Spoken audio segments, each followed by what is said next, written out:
इस वीडियो में हम लोग देखेंगे सॉल्यूशन 30A का। तो यहाँ पे दिया हुआ है कि इस फिगर में A B is diameter of circle with centre O. A B जो है वो डायमीटर है। इसके बाद फिर A Q B P and P Q R tangents. A Q B P और पी क्यू जो है वो टैंजेंट्स है। तो ये दोनों चीज को हम लोग लिख लेंगे क्योंकि ये इंपॉर्टेंट है। तो A B is diameter and A Q B P and P Q are tangent of the circle. ठीक है। उसके बाद फिर हम लोगों को जो प्रूफ करना है वो है पी ओ क्यू 90 डिग्री है। यहाँ पे प्रूफ लिख देंगे 90 डिग्री। उसके बाद फिर हम लोग क्या करेंगे कि यहाँ पे आपको ओ टू सी को जोड़ना होगा। तो ओ टू सी को मैंने जोड़ दिया। तो इससे हम लोगों को क्या फायदा होगा कि ये फिगर जो है वो दो पार्ट में बट जा रहा है। और यहाँ से हम लोग फिर क्या करते हैं कि हम लोग दो ट्रायंगल में यहाँ पे ट्रायंगल में देखते हैं कि बीओपी और सीओक्यू को, बीओपी और सीओक्यू, बीओपी ये वाला है और सीओक्यू ये वाला है।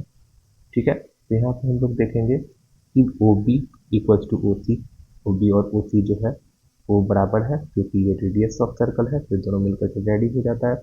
उसके बाद फिर बी पी और सी पी जो है वो टैंजेंट्स है।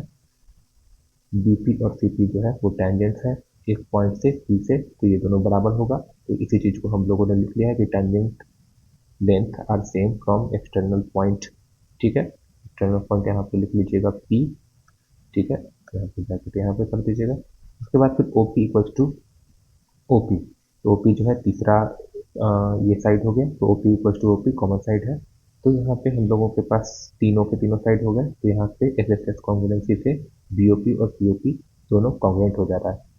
ठीक है। यहाँ पे कॉन्ग्रुएंट का साइन छूट गया है। तो ये जो हो गया कि बी ओ पी और सी ओ पी ये दोनों कॉन्ग्रुएंट है। उसके बाद फिर हम लोगों को क्या है कि इससे क्या हम लोगों को दो एंगल मिलता है बीओपी और सीओपी बराबर। ठीक। तो ये एंगल और ये एंगल बीओपी और सीओपी है, ये दोनों बराबर हो जा रहा है। ठीक है। तो ये फर्स्ट आपका इक्वेशन हो गया।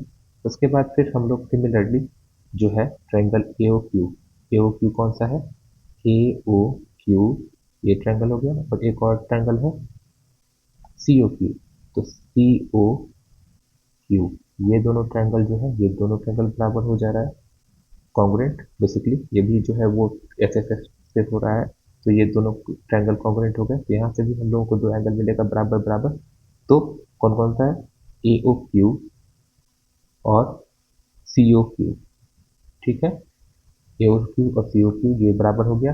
यानी कि दोनों एंगल बराबर का मतलब क्या है कि ये और ये जो है बराबर है। और ये जो है ये बाइसेक्टर हो गया एंगल का। यहाँ पे उसी तरीके से ये भी बाइसेक्टर है। तो आधा आधा बांट रहा है। तो इसका फायदा हमें क्या मिलेगा कि जब हम लोग इस सारे एंगल को जोड़ेंगे और ये दोनों बाइसेक्टर है तो ऑटोमेटिकली आपको दिख रहा होगा कि आधा आधा होने पे ये जो है वो टोटल का हाफ होगा, वो 90 डिग्री होगा। यही हम लोगों को प्रूव करना है। ठीक है। तो यहाँ पे ए बी जो है आपको डायमीटर दिया हुआ है। यहाँ पे हम लोगों को लिखना पड़ेगा कि since A B is diameter it is a straight line. क्योंकि अगर स्ट्रेट लाइन नहीं दिया हुआ है तो यहाँ पे हम लोग नहीं कह सकते हैं कि ये जो है स्ट्रेट लाइन है। ठीक। लेकिन यहाँ पे दिया हुआ है हमारे क्वेश्चन में कि ए बी जो है वो डायमीटर है। उसके बाद फिर यहाँ पे हम लोग इस ए बी पे देखेंगे कि चार एंगल बन रहा है, बी ओ पी, सी ओ पी, ए ओ पी और सी ओ क्यू। तो ये चारों को जोड़ने पे 180 डिग्री होगा। एक लाइन पे सारे एंगल्स जोड़ते हैं, जोड़े जाएंगे एक तरफ के, तो वो 180 डिग्री होता है। ठीक है। अब जो है इक्वेशन एक और दो से, इक्वेशन एक और दो जो हम लोगों ने यहाँ और ये निकाला था, इससे क्या होगा कि बीओपी जो है वहाँ यहाँ पे देखिए इक्वेशन वन में कि बीओपी जो है वो सीओपी के बराबर है। तो बीओपी जो है वो सीओपी के बराबर है। तो यहाँ पे सीओपी लिख सकते हैं बीओपी को। तो यहाँ पे सीओपी लिख दिया। तो ये दोनों सीओपी सीओपी हो गया। उसी तरीका से एओक्यू और सीओक्यू बराबर है। तो हम लोग को लिख सकते हैं कि सी ओ क्यू जो है वो तो सी ओ क्यू रहेगा ही, और ए ओ क्यू जो है उसको भी हम लोग सी ओ क्यू लिख सकते हैं। ठीक। तो ये दोनों को जब ये पूरा सभी लोग सभी को जोड़ेंगे तो यहाँ पे टू सी ओ क्यू और यहाँ पे टू सी ओ क्यू, ये दोनों को जुड़ करके और ये दोनों को जुड़ करके आ गया। उसके बाद फिर ये 180 डिग्री पे है टोटल वैल्यू जो है। उसके बाद फिर यहाँ पे फर्दर स्टेप में करते हैं, दो को कॉमन ले लिए तो ये दोनों एंगल जुड़ करके फिर वही 180 डिग्री।